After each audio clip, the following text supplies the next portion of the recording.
Hey guys, Alex from RIVA Motorsports. Just wanted to give you guys a quick tutorial on washing and flushing your Yamaha personal watercraft after a day of riding.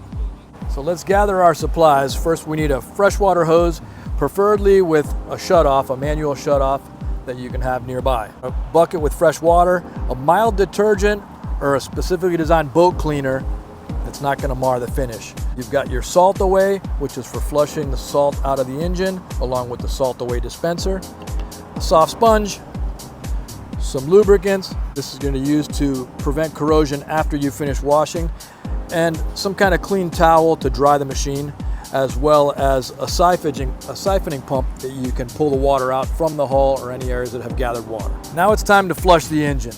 This is one of the most crucial parts of owner maintenance, in that you're removing any deposits from the motor, especially if you're in salt water. The watercraft will have a designated flush port inside that you can make your connection to the garden hose. I'm going to show you how that works. You're going to run the machine at idle for 3 to 5 minutes to flush the system out. The engine has to be on before you turn on your water, and you have to turn off the water before you turn off the engine.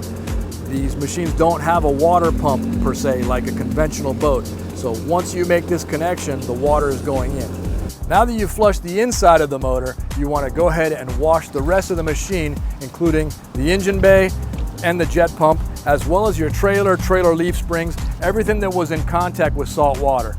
You can rinse everything as long as you're spraying downward. So basically hit all your metal parts. When you're doing this, you want to make sure to have your drain plugs out so that the water has some place to go and doesn't sit in the bottom of the hull. If you can, try to tilt the front of the trailer up so that you've got gravity helping you drain this out. There will always be a little bit of residual water in here. That's why it's good to have a hand pump of some sort. This will help you get the rest of the water out of the bottom of the hull. Very simple, always good to have. You just put that in and you can pump your water out of the hull.